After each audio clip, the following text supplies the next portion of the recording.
Hannu Jartikka TPS. Ei tää on nyt niin vakavaa, tää on vaan jääkiekkoa. Kaikki menee päin persettä. Tästä ei tule mitään. Ihan sama, lopetanko. Heinola, tammikuu 2015. Mestiksen ottelu on päättynyt ja Lempäälän kisan joukkue valuu bussin kyytiin aloittamaan pitkää kotimatkaa. Kyydissä on myös yksi suomalaisen jääkiekon timanteista. Patrik Laine on kuitenkin pohjalla, ainakin hetkellisesti. Niin moni asia on mennyt pieleen, että 16-vuotias hyökkääjä on valmis lyömään hanskat tiskiin. Tässä videossa tulevat myrskyt voivat auttaa ymmärtämään Laineen myöhempää NHL-uraa. Hän on sielultaan tähtipelaaja, mutta ihmisenä altis tunnekuohuille.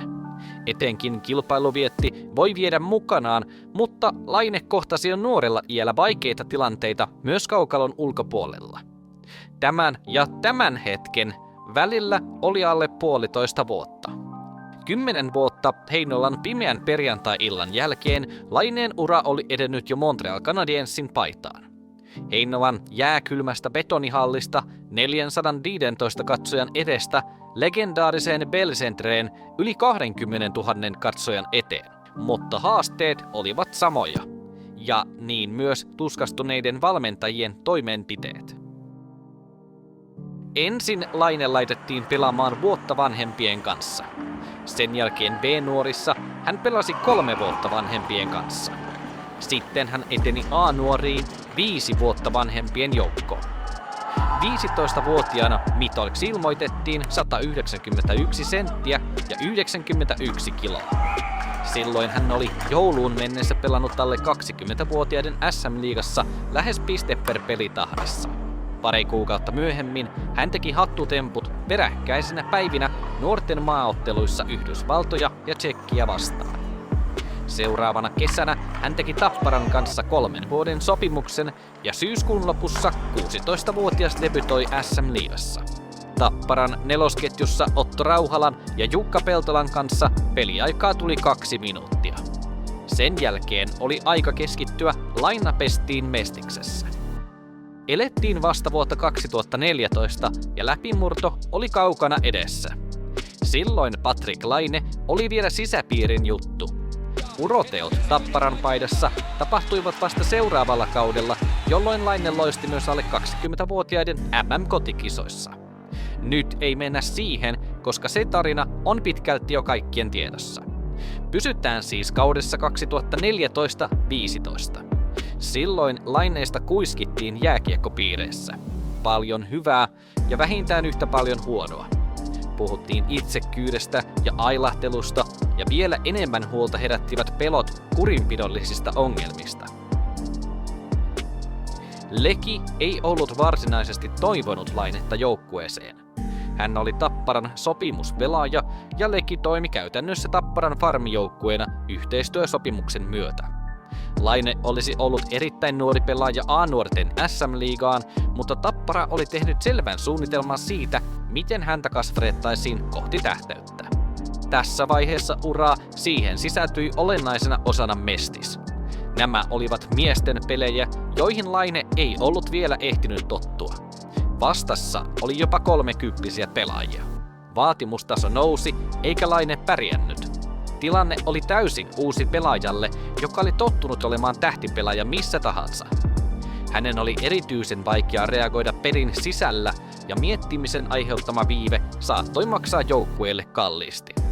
Lekin päävalmentaja Juha Juujärveä häiritsivät kuitenkin muutkin asiat. Kehittyminen vaatisi panostamista, eikä sellaista aina näkynyt. Varsinkaan sinä synkkänä iltana Heinolassa. Ei kopissa ja vaihtoaitiossa voi olla välinpitämätön. Sanoin Patelle, että hän ei voi istua nollataulussa ja haavi auki. Pitäisi osallistua, kuunnella ja oppia, Juujärvi on kertonut. Välinpitämätöntä ja joukkueen arvojen vastaista. Kuulostaako ehkä tutulta? Hän ei kunnioita joukkuetta, ei muita pelaajia, ei ketään. Tämä oli Iltalehden haastatteleman nimettömän sisäpiiriläisen kommentti vuoden 2014 elokuussa. Uutinen koski alle 18-vuotiaiden maaottelua, joista ei tavallisesti olisi puhuttu melkein mitään. Tällä kertaa oli kuitenkin tapahtunut jotain poikkeuksellista. Suomi oli tappiolla Tšekkiä vastaan ja yritti takaa-ajoa 1 maalin päästä. Maalivahti otettiin pois, mutta valmennus ei laittanut kentälle yhtä joukkueen tähdistä, 16-vuotiasta Lainetta. Hänestä asia tuntui käsittämättömältä. Laine reagoi vahvasti ja näytti päävalmentajalle vaihtopenkillä keskisormea. Perään hän vielä sanoi jotain, mistä ei ole täyttä varmuutta. Iltalehden mukaan Laine uhkasi tappaa valmentajan. Laineen itsensä mukaan hän sanoi, että voisi lyödä valmentajaa tai jotain sinne päin. Ilta-Sanomien mukaan Laine jopa yritti rynniä ottelun jälkeen valmentajaa kohti, mutta joukkuekaverit pystyivät pitämään hänet loitolla. Kohu oli kuitenkin valmis. Asiasta uutisoitiin paljon, alkuun nimettömästi, mutta pian nimikin vuoti julkisuuteen. Laine selitti myöhemmin pettyneensä peliaikaan ja tehottomuuteen ja sanoi katovansa tekoaan. Iltalehti kertoi, että Suomen joukkueen kapteenisto halusi, että Laine lähetetään välittömästi kotiin. Hänet otettiin kuitenkin kokoonpanoon seuraavaankin otteluun, mikä Iltalehden mukaan aiheutti eripuraa joukkuessa ja myös pelaajien vanhempien keskuudessa. Lopulta hän sai potkut joukkueesta ennen viimeistä ottelua. Pelaaja rikkoi yhteisiä sääntöjä ja käytöstapoja, joten pelaajan turnaus loppuu tähän. Tämä oli niin selvä tapaus, että päätös oli helppo. Suomen päävalmentaja Mika Marttila sanoi. Tämä oli monille ensivaikutelma Patrik Laineesta. Joku oli ehkä bongannut jonkin uutisen hänen liigadebyytistään, mutta tältä uutiselta oli melkein mahdoton välttyä.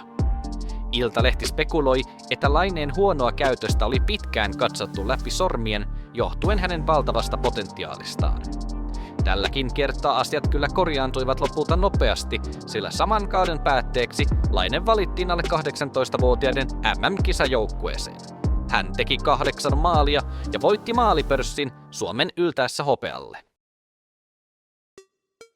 Jos C-junioreihin ikänsä puolesta kuuluva poika tekee A-nuorissa 40 ottelussa 26 maalia, kyse on jostain poikkeuksellisesta. Laine oli suorastaan dominoiva hahmo. Ratkaisevina hetkinä hän teki jotain yllättävää, jopa ylivoimaista, mikä johti maaliin. Harvemmin kyse oli mistään vahinkomaalista tai reboundista. Maalivahtinakin 12-vuotiaaksi asti pelanneesta Laineesta tuli maalivahtien pahin painajainen, joka laukoi junnupeleissä lujempaa kuin osa aikuisista liigahyökkäjistä. Sitä laukausta myös kehitettiin koko ajan kaikkialla. Kuivalla maalla harjoitusten ulkopuolella, oman joukkueen treenien aikana ja jopa silloin, kun kaikki muut pojat olivat kokoontuneet kuuntelemaan valmentajan ohjeita. Taustalla paukkuivat laidat, tolpat ja maaliverkon suhahdukset, kun Laine yksinään laukoi niin paljon kuin mahdollista. Siihen tavallaan tiivistyy hänen tyylinsä pelaajana edelleen. Maalit kiinnostavat, muu vähemmän. Hän on itse myöntänyt olleensa vaikea valmennettava. Ilkeä joukkuekaveri, itsekäs pelaaja. Jopa joukkuekavereiden vanhemmat kirosivat, kun Laine vain kuljetteli kiekkoa yksin. Egoni ei mahtunut edes jäähallin ovista sisään. Se meni ihan leijumiseksi. Laine on sanonut teinivuosistaan. 16-vuotias Laine käveli Tampereella Washington Capitalsin lippiksessä. Se oli kuulemma aina ollut hänen lempijoukkueensa NHL:ssä. Unelmana oli, että jos NHL-varaus tulee, niin se tulisi Capitalsilta, jossa Laine voisi päästä pelaamaan lempipelaajansa Alexander Ovechkinin joukkuekaverina. Ainakaan se ei ole siis muuttunut, että Laine on pohjimmiltaan edelleen sama pelaaja.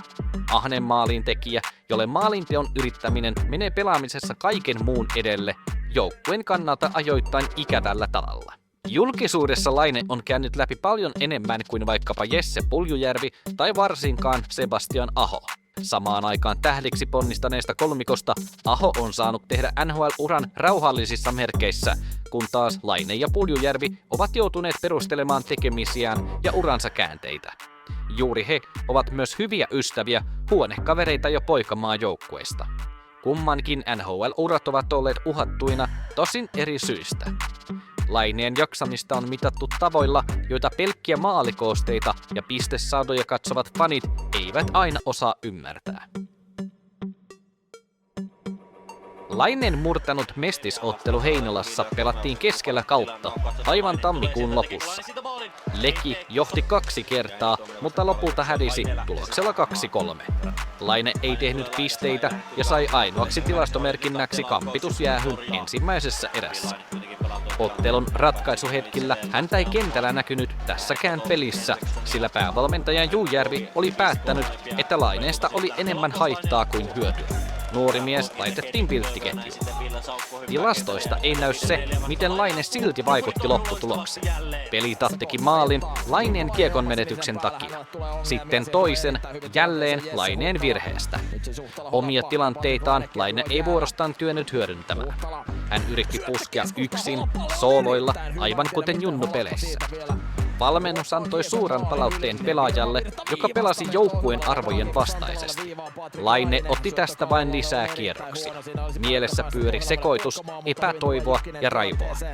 Jääkiekko ei ollut kivaa, kun nuori pelaaja oli komennettu paikkaan, missä hän ei pystynyt pelaamaan haluamallaan tavalla. Edellisenä syksynä hän oli päättänyt lopettaa koulun ja panostaa kaiken urheiluun. Nyt sekin tuntui väärältä. Kun Laine marssi bussiin, hän nappasi puhelimen käteensä ja soitti välittömästi henkiselle valmentajalleen. Hän suuttui helposti, etenkin jos pettyi omaan peliin tai jos ottelu päättyi tappioon. Hän ei myöskään peitellyt suuttumustaan, vaan äksyili ympärillähän oleville. Paineiden hillitsemiseksi hän haki ulkopuolista apua. Tällä kertaa puhelu kesti minuutin, toisenkin ja vielä lisää. Lopulta keskustelua käytiin pitkään, jotta Laine saatiin rauhoitettua kotimatkan ajaksi. Laine purki pettymystään ja asettui lopulta omalle paikalleen. Lempäälän saavuttaessa hän oli jo leppynyt. Urakaan ei onneksi loppunut.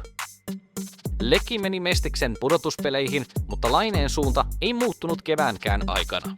Hän oli joukkueensa kärkeä sekä laukauksissa että kiekon menetyksissä.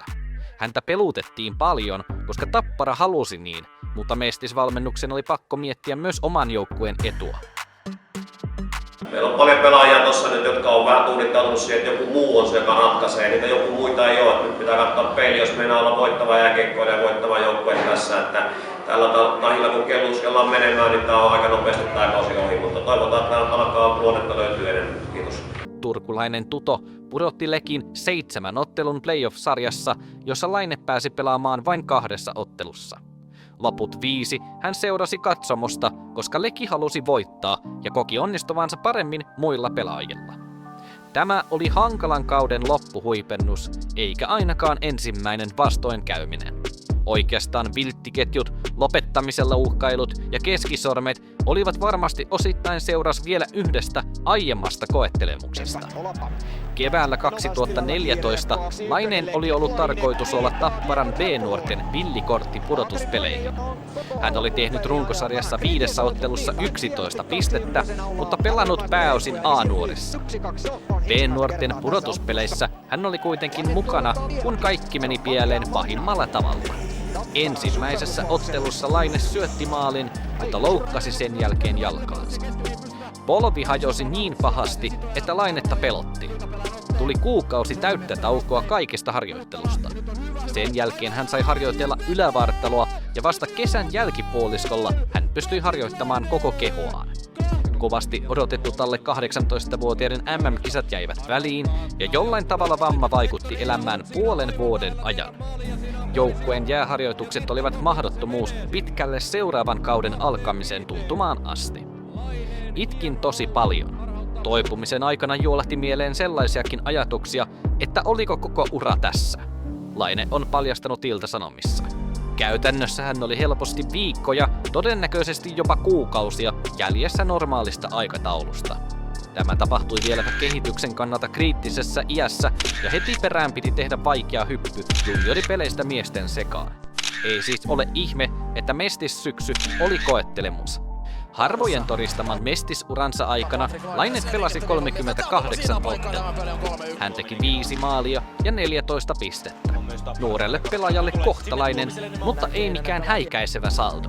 Alle 20-vuotiaiden maajoukkuetta valmentanut Hannu Jortikka ei valinnut Lainetta MM-kisoihin. Kesä 2015 olikin se, joka muutti kaiken. Laine kasvoi taas pari senttiä ja muutaman kilon fyysisesti, mutta vielä enemmän pelaajana. Polvivamma ei enää ollut hidasteena, vaan Laine sai harjoitella koko kesän. Sen jälkeen hän ei enää miettinyt mestistä, vaan pelasi SM-liigan läpi yhden kauden aikana. Tapparaa valmentanut Jussi Tapola sanoi, että kesällä 2015 Laine ei ollut mahtua kokoonpanoon. Keväällä 2016 hänet palkittiin pudotuspelien arvokkaimpana pelaajana Tapparan mestarijoukkueen tähtenä.